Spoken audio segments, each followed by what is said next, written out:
Hey guys, and welcome to my channel. This is Conspiracy and Chill, and I am your host, Shawnee. On this channel, I talk about all things relating to conspiracy theories, true crime, horror, and the paranormal. I also cover movies and TV shows relating to those topics. So if this is the kind of content you're interested in, make sure you hit that subscribe button and turn on notifications so that you know every time that I post. So today we're going to be talking about American Horror Stories, which is the spinoff of American Horror Story while I do my makeup.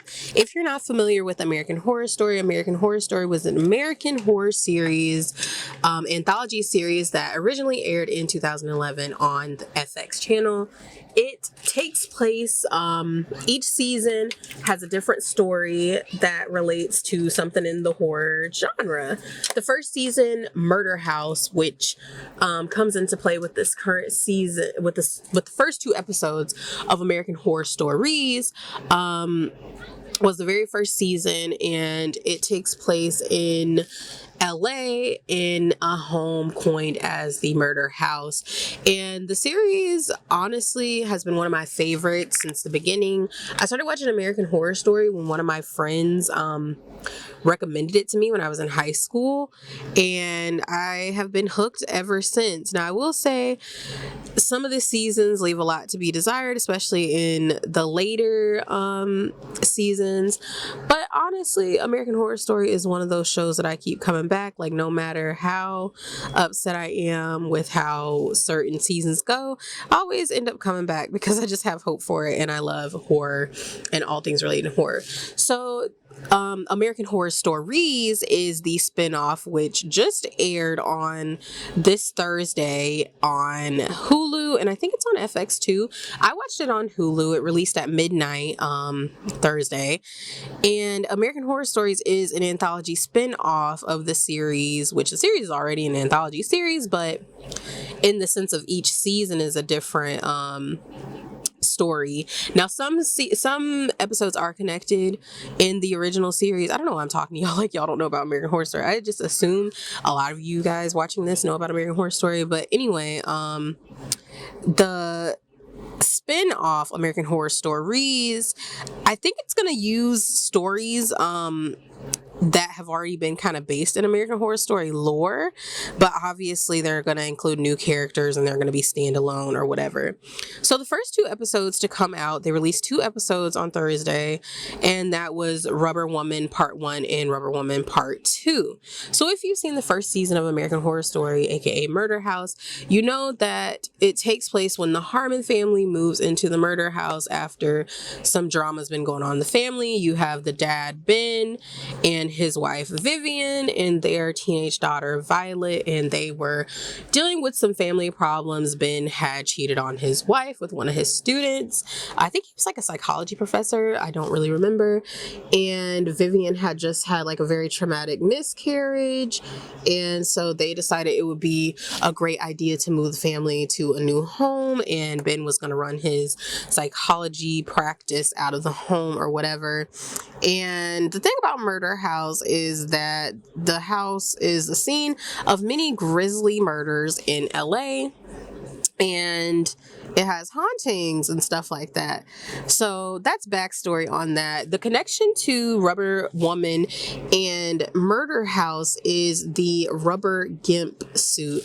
And if you don't know what a gimp suit is, it's like a latex or rubber, I don't know, S&M suit, sadomasochism, if you don't know what that means. And basically, if you watch the season, if you watch Murder House, you know that that suit is inhabited by Tate Langdon, and you know how that goes with, you know, what Tate did and all those things. So basically, to get into the actual show. So basically, it starts with a family of 2 dads and their teenage daughter. We have Michael and Troy and their daughter Scarlett. They're moving into the said murder house because they want to turn it into a murder a murder bed and breakfast, and they're gonna renovate the house, and I'm assuming it takes place in like present day. They're going to renovate the house and turn it into an Airbnb, you know, because they think like, you know, everybody likes to be scared. Like horror is a trend and it'll be great. And Scarlett's not really too happy about it. She didn't want to move because, I mean, teenage girl angst. She didn't want to move and leave all her friends and go to a new school, which is understandable. Been there, done that. So as they go into the house, you see like the bones hanging from the tree, just like in season 1 when the Harmons arrive. You have Addie from season 1's voice playing "You're Gonna Die in There," if you guys remembered that. One thing that did annoy me on the Hulu subtitles is they referred to Addie as a little boy in the subtitles, which I thought was annoying because I'm like, Addie was definitely not a little boy. She was a little girl. And you hear like the twins from season 1. I don't remember. I think one of them's name was Troy, which is kind of funny because that's one of the characters in this season or whatever. And, you know, they're kind of yelling at Addie like, "Shut up, or we're going to kick your ass," and all that kind of stuff or whatever. So, yeah. So as Scarlett's going into the house, she, you know, is talking to her dads or whatever. She sees like the red ball like roll, and the red ball is a callback to season 1 as well. If you guys remember, with Constance Langdon's son Beauregard, who had the ball, and he would kind of play with the ball after he was trapped in the attic or the basement or whatever. And when the ball hits Scarlett's leg, she is led to the room containing the leather gimp suit. Why did I say leather? The rubber gimp suit. And for whatever reason, she picks it up and she's just so excited. And she's like, you know what? I'm about to put this on, which to me is crazy. Like, I don't know about y'all, but if I move into a house and I see a gimp suit, like, I'm not touching it because I'm a germaphobe and you don't know what kind of like bodily fluids have been in that. Like, especially when you know what it's used for. I would not have touched it. That's just me. But Scarlett is like, oh yeah. And she picks it up and goes into her room, puts it on. She looks into her mirror as she's trying on the suit, and she sees a figure staring back at her, like a male figure, also in the suit, staring back at her. So she's like, oh hell no. And she rips the suit off and throws it away outside. And we all know, like I said, if you have seen season 1, you've seen Murder House, you know that does absolutely nothing, because guess what's going to happen? The suit is going to come right back. So, you know, she's like, and also Twisted Nerve, which is like the whistling song, like that a lot of people kind of know from Kill Bill, is like playing like the do do do do do. Not gonna do it because I don't want to get copyright strike, but y'all know what it is, and it's like the sinister moments and all those kind of things, and it plays or whatever. So anyway, the next day it goes to Scarlett being at school, and the teacher is talking about like fears and people being confident in their fears, and basically talking about why people are scared and stuff like that. And Scarlett kind of challenges that, and she's like, she doesn't think that, you know, people are truly scared of like fear itself, that people are more afraid of how they'll be perceived and if they'll be shamed for what they like, because what you'll learn later is Scarlett is interested in some things that will probably get her shamed by a lot of her classmates and stuff. So there's a girl in her class, Maya, who is played by Paris Jackson, aka Michael Jackson's daughter, and Scarlett becomes kind of intrigued with her, like a little bit crushing on her or whatever. And, you know, as she goes home the next day, she ends up having like this whole like, you know, dream fantasy about Maya, and she's like dreaming of herself like choking Maya out, like, you know, as they're like, you know, getting down and dirty. So that's when we kind of learn that Scarlett is a little into BDSM and things, you know, which is really interesting, to be completely honest.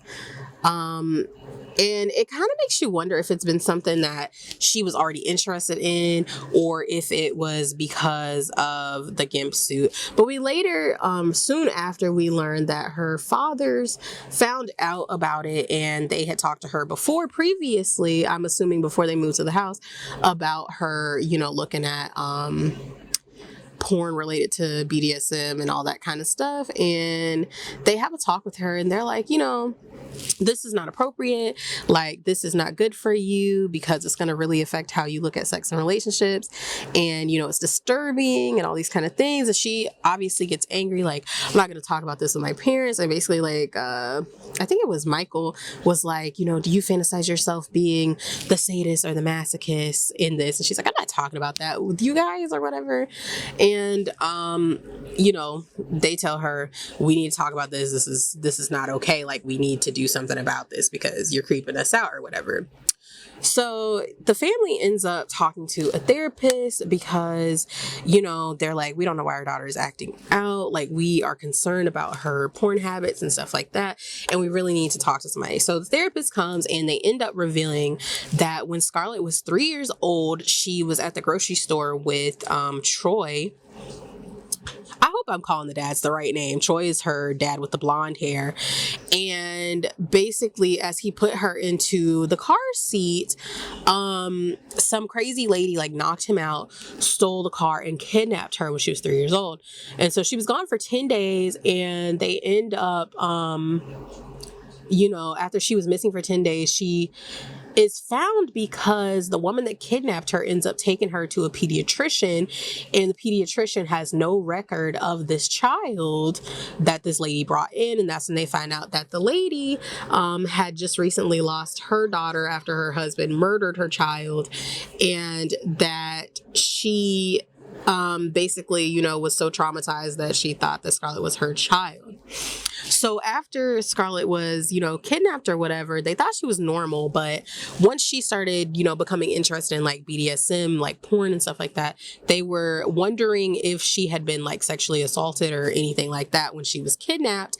And they were asking her if she remembered anything about the kidnapping, like if she remembered anything about it, and she was like, no, not really. So as the therapist is about to leave, like the dads are like, hey, like we need to talk more about this stuff, like how long can you stay with us, how long can you talk? And she's like, no, I gotta go, but I'll see y'all next time. So as the therapist is leaving, she's going to the bathroom before she leaves, and she sees the ball and she disappears. So obviously, if you know how Murder House works, she got murdered, which isn't confirmed until the next I think it's not confirmed until the next episode, if I remember correctly. Okay, I messed up. So yeah, the gimp suit person in the gimp suit basically murders the therapist. Okay, so one thing I kind of forgot to mention was that Scarlett was invited to a slumber party with the girl Maya from school, and Scarlett's friend Shanti, I hope I'm saying that correctly. Scarlett's friend Shanti is basically telling her, like, don't go, like, I don't think it's safe for you to go. I think they're BSing with you or whatever. But of course, because Scarlett is attracted to Maya, she doesn't believe it, and she basically kind of feels like her friend is, jealous or whatever, and just doesn't want her to go. So later on that night, well, I don't think it was that night. I think it was like the next night or whatever. When Scarlett's at home, she ends up like having her little fantasies and like apparitions and stuff, what happens with the suit. And she decides to dress up in the suit and to go into her parents' room and scare them, because previously, they were kind of freaking out about like the whole BDSM thing and all that stuff with the therapist. And they're like, maybe our child is just PMSing, like whatever. And they're like, we're just going to watch some, I forgot what show they said, like The Bachelor or something, and take some Xannies and, pass out. So her parents are passed out in their bedroom after, participating in those, activities or whatever. And she goes in to scare them or whatever. And her dad like freaks out. She has a suit on, and Michael like freaks out, and he's calling for Troy. And Troy comes out of the bathroom because they don't know that it's Scarlett in the suit. They think it's like an intruder. And as Troy is like reaching for her, she ends up cutting him and like slices a pretty big gash into his arm. And he has to go to the ER to get stitches. And he basically tells her, like, you're grounded. Like, parents basically tell her, you're grounded. You're not going, you're grounded and we need to talk about some things or whatever. And Troy's like, just so you know, I'm not talking to you for 10 days. And I'm like, that's kind of messed up as a parent to like tell your child you're not going to talk to them for 10 days. Like, yeah, she was fucked up for stabbing her dad, for like cutting her dad, but to ignore your child, that's not okay. That's not okay parenting, even though I don't have any kids, but I'm gonna just let you know that's not okay parenting. So anyway, like, she's upset obviously. And after like her dads get back, and they're talking about things and, how the house is affecting her and all those kind of things. And they basically tell her, like, you're not going to the slumber party, right? And so she's pissed and she's screaming, like, oh, wow, like, I wish I would have stayed kidnapped and blah, blah, blah, blah. So after they go to sleep that night, she decides, I think I told this wrong. I think that happened later. But, she decides to sneak out and go to Maya's slumber party. And so basically, as she gets to the slumber party, Maya and her friends are all talking about how everybody's fake. And, Maya's saying, like, how they're all fake. Like, they smoke fake cigarettes and plastic surgery. Like, one of the friends makes a comment that Maya has a fake nose. And they're talking about Scarlett being a lesbian. And they're like, how do you know you're a lesbian if you haven't done XYZ? Or whatever. And Maya's basically coming on to Scarlett, and she's like, oh, very like, you're not like the other girls type of stuff that she's like saying to Scarlett. And Scarlett's just eating it up because she has a crush. Like, she's just eating that up because she literally has a crush on her or whatever. And they're like, oh, well, it's a slumber party, you need to have on pajamas. And she's like, oh, it's no big deal, like, I'm not supposed to be here long, like, my dads are sleeping and I need to be home soon, so it's no big deal that I'm not, like, in pajamas. And then Maya's like, nonsense, come into my bedroom so I can, put pajamas on you. So she goes into the bedroom with Maya and, Maya gives Scarlett some shorts to put on, and, she's all like, happy and excited, she's getting a lady boner. And Maya starts, after she undresses Scarlett, she's like, oh, these are cute pajamas. And then Scarlett's like, I wore them just for you or whatever.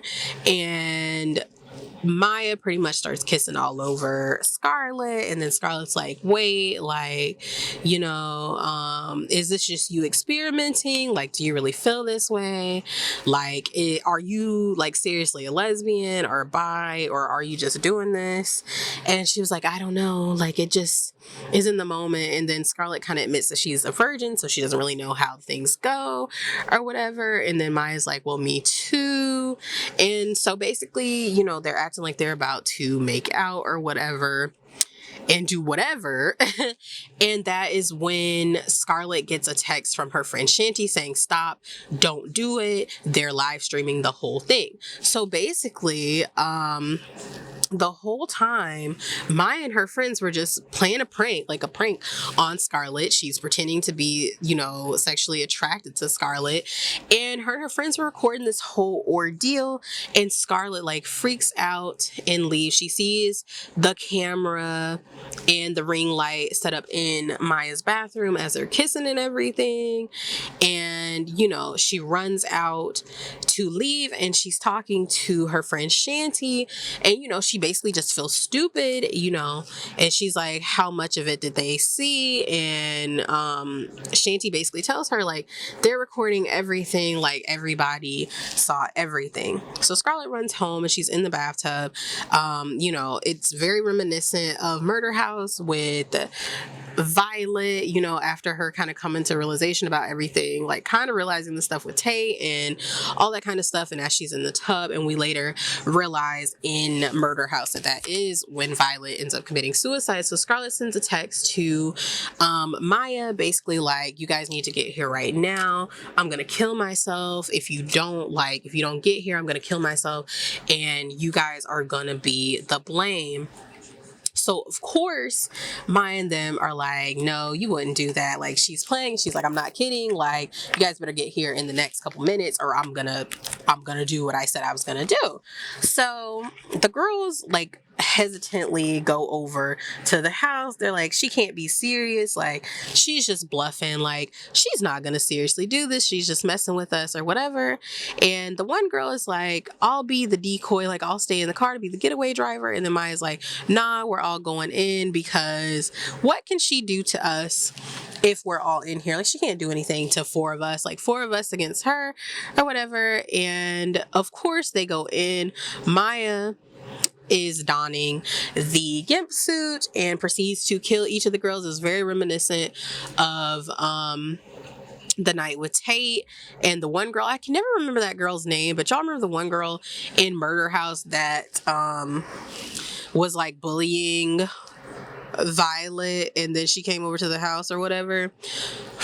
She came over to the house and like Tate scared her and her hair turned gray, and she was basically like, you know, I didn't believe that ghosts were real, but they're real, you know, my hair turned white from fear, all that kind of stuff. I don't remember that girl's name, but that girl or whatever.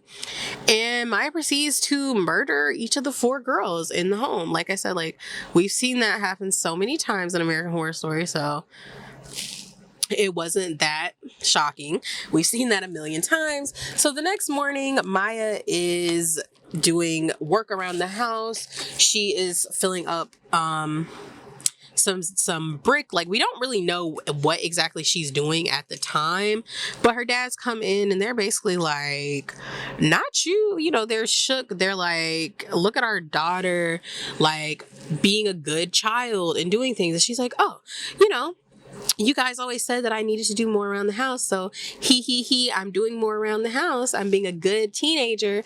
And you know, they're like, oh, let's go get some breakfast or whatever. Like they're so excited about what's going on. And so Scarlett is like, remember that question you asked me, if I was more the sadist or the masochist? And she's like, I'm definitely the sadist. And they're just like, okay, this is weird. This is different.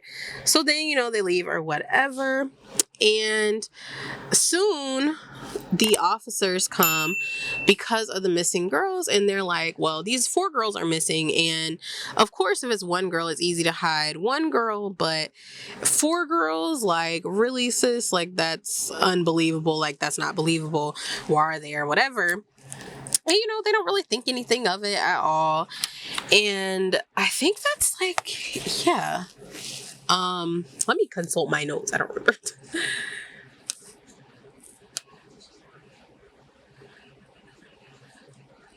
Oh, I forgot to mention one thing I forgot to mention is when the girls came into the house as they're getting murdered in the house, you see the infantata, which was Thaddeus from season 1, who was Dr. Charles Montgomery's child that he did like the Frankenstein like experiments on. And yeah, you see the rubber suit and all that kind of stuff. So yeah. So I realized I got a little ahead of myself and I kind of went on to episode 2 without meaning to. So episode 2 starts with this girl kind of dressed in, she looks like she has on like 90s like kind of grunge gear, and she comes into the house and she is with what's her face, she's like walking around with a knife. We see her murdering the nurse Gladys from season 1. If you remember in Murder House, Gladys was one of the nurses murdered by that guy. I forgot what his name was, but he was the guy that hated nurses or whatever. And Gladys is getting stabbed by this woman. Like Gladys is always getting stabbed, like in this series, like to be completely honest, they always stab Gladys or whatever. And we see that the new character's name is Ruby, and she ends up showing up to Scarlett, and she and Scarlett are like in the tub together. It's given very Tate and Violet, which I think was definitely intentional. And she starts telling Scarlett about like her life and how one day her parents dropped her off with this man named Tony, and they told her that was her uncle. And she said the guy was like super nice to her in the beginning. He was like super caring and nice, like he bought her toys and stuff. And then eventually he became dark.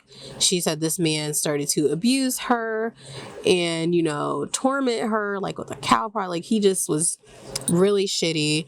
And she said that one day he put her in the car and took her to Arizona. I think it was like Phoenix, Arizona. They went on a car drive to Phoenix, Arizona. And he pulls up to these people. He was recording her.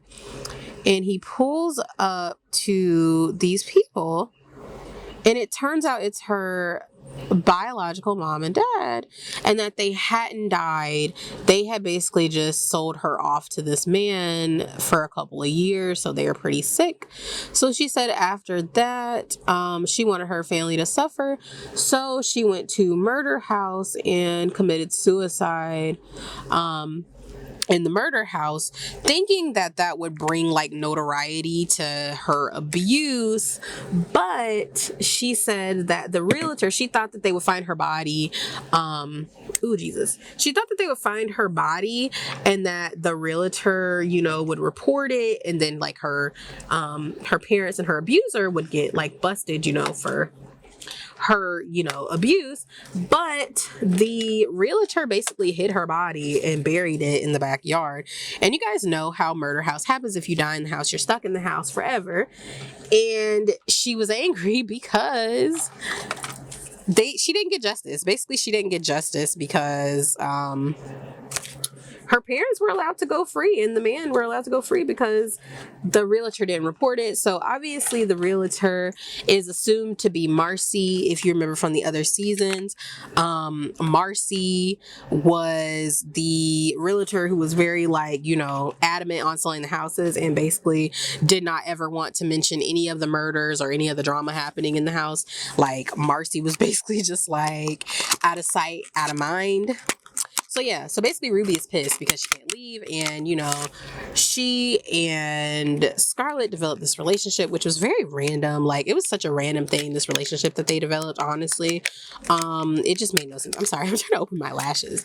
Like, it was just weird, the relationship that they decided to take so quickly. But I guess you could say the same thing for Tate and Violet, since it's pretty obvious that that was the basis of that romance. So sis, basically Ruby kind of tells her, like, you can't leave me, like, you have to be here, like, you have to stay here. If you kill yourself, we can be here forever, nothing's gonna happen or whatever. And Scarlett, for a little bit is kind of considering that, I would say.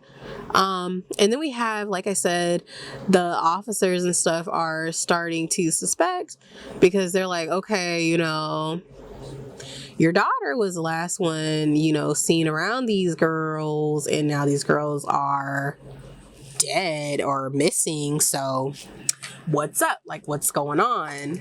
Oh, and also, the therapist, like I said, the therapist died in the house. So obviously her spirit is still trapped. And she kind of remarks to to Scarlett. She's like, we need to talk about this. You murdered 4 girls in this house. Like, we really need to have a conversation about you murdering these girls in the house, so. And she also talks about how, I think it was a nice little callback to season 1 with Ben Harmon, because the therapist is like, really? Like, I have to fight for office times because of the other therapists in the house? Like, I have to fight for, office hours or whatever. I thought that was a cute little nod to season 1, because that Ben is the other therapist. And if you watched Apocalypse, you know that, Ben and Camp, oh gosh, are still there in the house. So that was a cute little nod to season 1 in Apocalypse. So after the situation with the detectives leaving after questioning, Michael and Troy start to talk about some things going on in the relationship. And basically, Michael tells how he feels like the house is having an effect on him too, because he had an encounter with the spirit of Piggy Man, which, if you guys saw season 1 of Murder House, I'll just say Murder House, or if you watched Roanoke, Piggy Man was a murderer from Chicago, basically, who dressed as a pig to murder his victims. And we first learned of him in Murder House as I think it was John Carroll Lynch's character. was coming to Ben Harmon because he was having those nightmares about Piggy Man, and he ends up getting murdered by Piggy Man. And Troy is kind of annoyed with Michael, and he's like, there's like a really weird noise. I'm sorry. And he's kind of annoyed with Michael. He's like, you're just doing this for attention. Like, I can't have anything that makes me happy. You have to sabotage and blah, blah, blah. So Troy ends up deciding to get, there's like a really annoying, like persistent, like squeaking noise that's really aggravating me. I'm sorry. You guys probably can't even hear it, but it's really annoying. So he basically ends up getting a contractor to help spruce up the place, and his name is Adam. And Adam kind of comes in, he like goes over everything in the house, and he kind of looks at the same room that Scarlett was remodeling, and he's like, basically this is a shitty job, and it basically shows me that you're poor and you don't know what you're doing, and so we're gonna need reinforcements. But there's like little flirtatious banter between them too, and Troy ends up giving him a blowjob, and he's like, this is gonna be our little secret, keep it away from my husband or whatever. So the next day or whatever, Adam comes back with his co-worker to begin the renovations on the place or whatever. And I think I forgot to mention that that Ruby was also tormenting the girls, that Maya and her friends that Scarlett murdered, because they were trying to torment Scarlett, and Ruby was basically like, if you touch her, like, I'm gonna make y'all's life a living hell, like, that's my boo, leave her alone, type of thing too. I don't remember if I had mentioned that before, but now I am. So as Adam brings in his help, and he's talking to Michael and Troy, they end up tearing down the wall, and there's like this obnoxiously horrendous smell, and Adam is trying to figure out what that smell is coming from, and lo and behold, the bodies of the 4 girls that Scarlett murdered are, you guessed it, in the crawl space. Well, not the crawl space. That's season 1. That's Murder House. So he immediately stabs his co-worker, and he's like, he's a good guy, like he would rat us out or whatever. So obviously, like, Michael and Troy are like, we need to call the police, like, hello, like, what are you talking about? And Michael's like, no, we don't. Like, we're not doing that. And he's like, so now there are no secrets between us, and we're gonna all do this together. I want a cut of the bed and breakfast profits. I want a cut of your marriage. And they're like, wait, what? And Adam's like, are you gonna tell him, or am I gonna tell him? And then Michael's like, you slept with my husband? And then Troy's like, well, then out of nowhere comes the rubber woman in the suit and stabs Adam. So now Adam and the co-worker are dead, and as Michael and Troy are trying to escape the murderer, they get caught in the loop. And if you've seen the other seasons of American Horror Story, especially Murder House, you know that once I got makeup on my headscarf. You die in the house, you can't leave. Like, that's the thing with Murder House. You die in the house, you're stuck, babes. You're not going anywhere. And that's when they come to the realization that Michael and Troy are already dead. And you see in the flashback that they are murdered by the rubber woman in the suit, which is Ruby.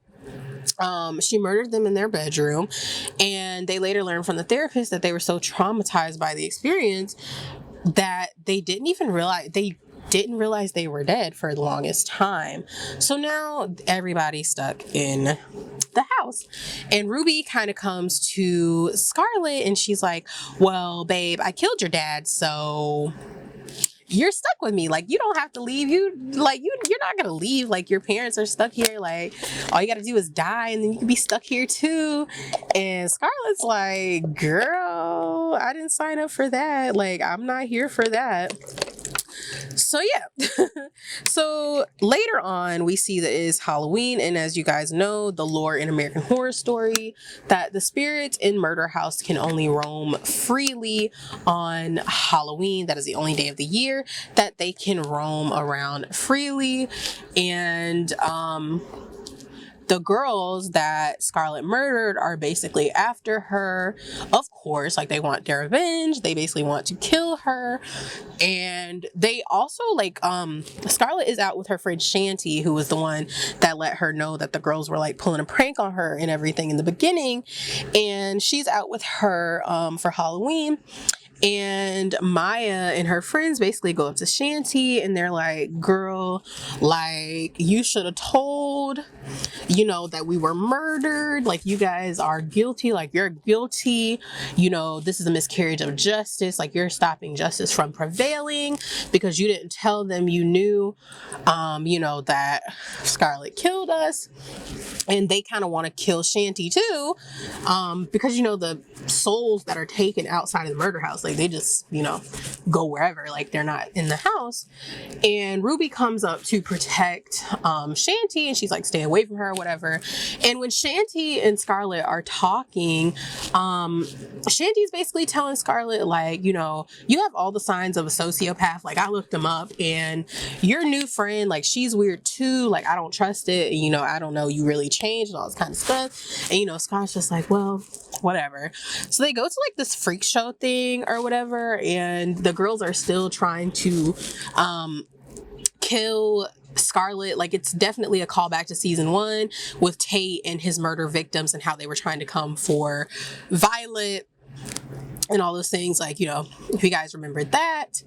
And yeah, like, Ruby was basically trying to redeem herself. Like I said, it's pretty much a callback to season 1 with, like, Tate and Violet, like how he kept trying to convince Violet that he was a good guy or whatever. So basically, after the Halloween episode, Scarlett decides that she wants to leave the house, that, she wants to kind of go out on her own and live her own life. Like, she doesn't want to be stuck there anymore. And she leaves, and Ruby's kind of like okay with it. So there's a scene of, like, them all eating breakfast together. Basically, the girls murdered by Scarlett and Ruby and her dad's, like, they're just all here, like, living their best life, eating breakfast, which I thought was kind of confusing because I'm like, they're literally ghosts, so y'all are wasting all these pancakes, and this fruit is going to waste because it's literally gonna fall through your body because you're literally ghosts. But that's just me being logical, even though it's a fictional TV series. So years later, Scarlett would come back every Halloween, and it's like some years in the future, we see Scarlett in a car. She shows up at this man's house, and she's like outside, like, talking to, oh my god, like, my microphone battery pack just touched my leg. It's like burning my leg, but I just moved it. But anyway, she's like talking to Ruby about everything that's going on. Ruby's like, oh, we're just living our best life, our best ghost life together. We're a ghosty family. Very weird. Very, very weird. And I think it was like 10 months later, I think, we see that Scarlett is, in a car. She pulls up at this random house, and she's like donning her rubber suit, and she gets out. We see that she's at the house of the man Tony, who had, abused Ruby all those years, and Scarlett murders him in the rubber suit. So I guess that's the end of the rubber suit being in the murder house. I don't know.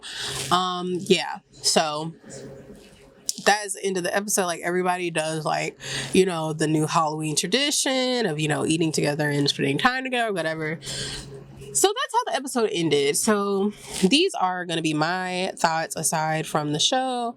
I felt like it was just okay. Honestly, I was expecting more. It felt like American Horror Story, but I think my issue with the most recent seasons of American Horror Story from 8 to 9 and including this is they don't really feel like American Horror Story to me anymore. To me personally, they don't really feel like American Horror Story. I don't know, like they're just weird now to me, at least. I just don't know how I feel about them. I felt like it was a very basic episode. It didn't do a lot for me. It wasn't really scary, which I know like that's subjective, but it just felt like a normal show. It didn't really feel like American Horror Story, at least to me. Like I said, this is my opinion. It was kind of bland. Like I felt like there's so much more that could have happened. I think it would have been cool if we had seen characters from the other seasons, but I think like I know someone else that I watched, they had mentioned like it's probably for budget cuts and also because of COVID that we probably didn't have many callbacks to other actors and stuff from the other seasons. Like I said, like the acting, some of the actors were not very good. Like, I'm sorry. Like, it was kind of bland, kind of monotone. But yeah, I'm excited for the other episodes because that one just didn't do it for me. So I do think I'm excited to see the rest of the season has to hold, but like I said, that one for me was just kind of lackluster. And like I said, like I'm an American Horror Story. Like I love American Horror Story. Been watching since the very first season, and it is one of my favorite series. I do feel like it left a lot to be desired in that episode. And those 2 episodes, it just was kind of mild. Like, I'm not going to judge the whole series yet because we've only seen 2 episodes and there's still 14 more to go. I'm just hoping that the rest of them are better. I want better story. It was just kind of boring. Like, I didn't feel like I mean, besides some of the key things that, you know, make you say this is American Horror Story, a lot of it just didn't really feel like I was watching American Horror Story, and it was kind of sad. It was kind of disheartening.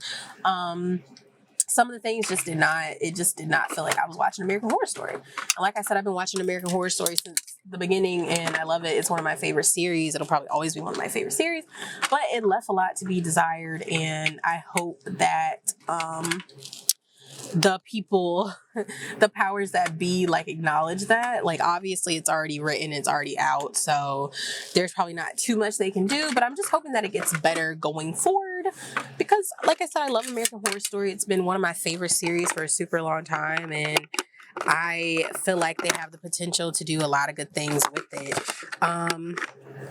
Yeah, like I don't really know.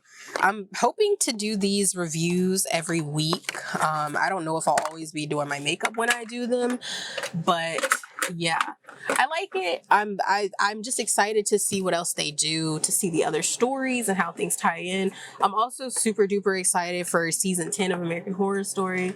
I'm just really hoping that this double feature is good. Like I miss good old. I'm sorry. I'm trying to get my makeup out. I should probably get out all the stuff I want to use before. But that's too much like right. And you know, that's not really what I do. But yeah, like like I said, I'm excited for what the rest of the season will bring. I forgot to see what the next episode is supposed to be titled. I forgot to check that. But I'll probably insert it when I look for it or whatever. But yeah, I want to see what else they're going to do and what other stories shall be told with the series. I love anthology series, and that's one of the key things that kind of kept me watching American Horror Story in the beginning is the fact that it's always a different story each season. So having a different story each episode should be just as good, at least to me, I would think, I would hope. But yeah, I'm excited to see what else they bring. Even though, like I said, this episode was not really my cup of tea, I am excited to see what else they will give us later in the season. I hope it does get better, and, you know, I'm excited to see what they do. But, yeah. I'm almost done with my makeup, so this was okay timing, I think. Leave down in the comments below what you guys hope to see with this season of American Horror Stories. What other stories do you hope that they will bring from the series, from American Horror Story? What's your favorite season of American Horror Story? Do you like the more traditional horror seasons, like a murder house or hotel and stuff like that?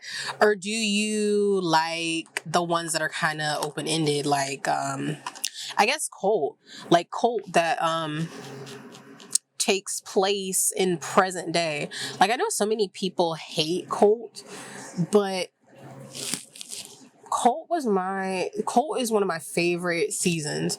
Like, I know so many people hate it, but man, Cult is so good. Like, I feel like people don't give Cult a lot of credit. I feel like the reason a lot of people don't like Cult or never gave Cult a chance is because Cult came out during the time of the 2016 election, and you know what happened that election, and I think a lot of people were kind of turned off by the series like hitting so close to home during that time.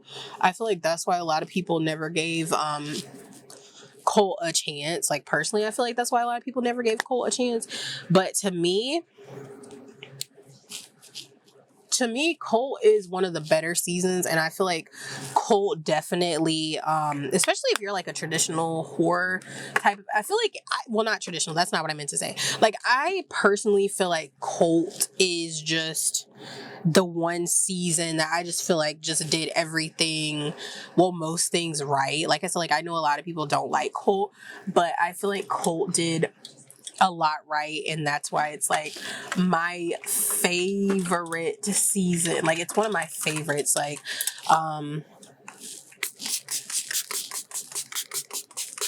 sorry.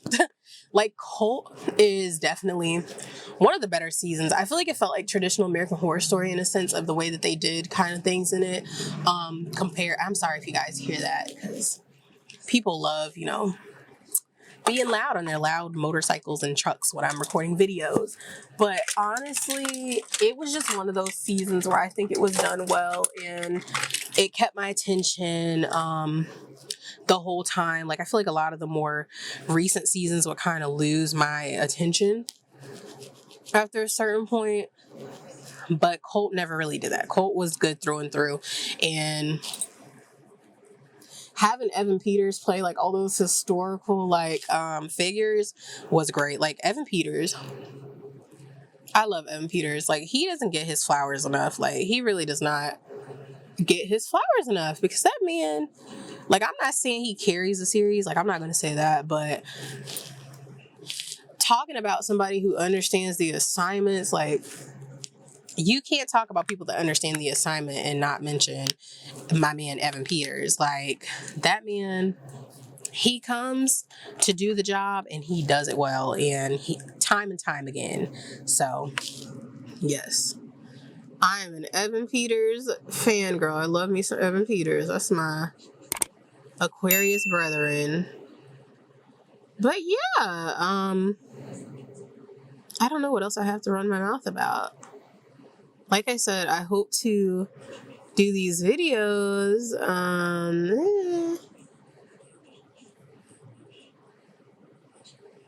I hope to have these videos out weekly. I hope to have these out weekly. Like I said, I don't know if I'll be doing my makeup in each of them, but I would like to, have weekly conversations about the show, as well as some other things. So I will be adding more content to this channel very soon, but I just wanted to go ahead and get this video out because of the timing and because it's new. And while the show is still fresh on my mind, I wanted to go ahead and get this out. But yeah, like I said, let me know your thoughts and opinions on the series down below. And I think that's all for me. Thank you guys so much for watching. I hope you have a great day. Don't forget to subscribe and hit that notification bell so that you know the next time I post. And also leave a like if you like this content. Leave me comments down below. Love you guys and goodbye.